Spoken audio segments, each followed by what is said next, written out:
काश काश कि मैंने ये बुक 20 साल पहले पढ़ी होती।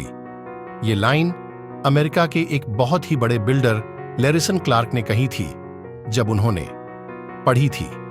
वक्त ऐसे ही बीत जाता है और हम काश में फंसे रह जाते हैं।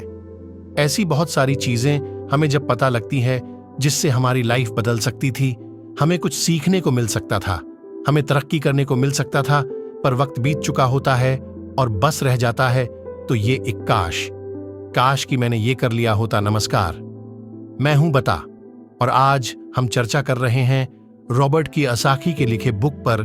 इस किताब में कियोसाकी ने अपने दो पिताओं का रेफरेंस लिया है, एक जो रिच डैड थे जिनके पास बहुत पैसा था और एक जो पुअर डैड थे।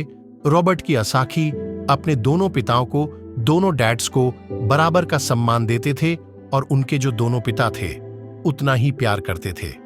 बहुत सारे लोगों के सवाल हो सकते हैं कि एक ही वक्त पर एक इंसान के दो पिता कैसे हो सकते हैं या कोई और। मुझे लगता है कि हम अगर इस बात पर ध्यान दें कि रॉबर्ट कियोसाकी हमें समझाना क्या चाहते हैं तो हमारे लिए फायदे की बात होगी। हो सकता है उन्होंने ऐसा मान लिया हो सकता है उन्होंने अपने मन को पुअर डैड और अपने दिमाग को रिच डैड माना हो, या ये हो सकता है कि एक डैड उनके रहे हो और दूसरे डैड उनके किसी दोस्त के, कुछ भी हो सकता है। इंपॉर्टेंट ये नहीं है कि ये जो डैड का रेफरेंस लिया उन्होंने, ये कहानी है या काल्पनिक है। असल बात ये है कि रॉबर्ट कियोसाकी हमें समझाना क्या चाहते हैं, हमें बताना क्या चाहते हैं। चलिए मान लेते हैं कि रॉबर्ट कियोसाकी के दो पिता थे और उनमें से एक बहुत अमीर थे, एक बहुत गरीब थे।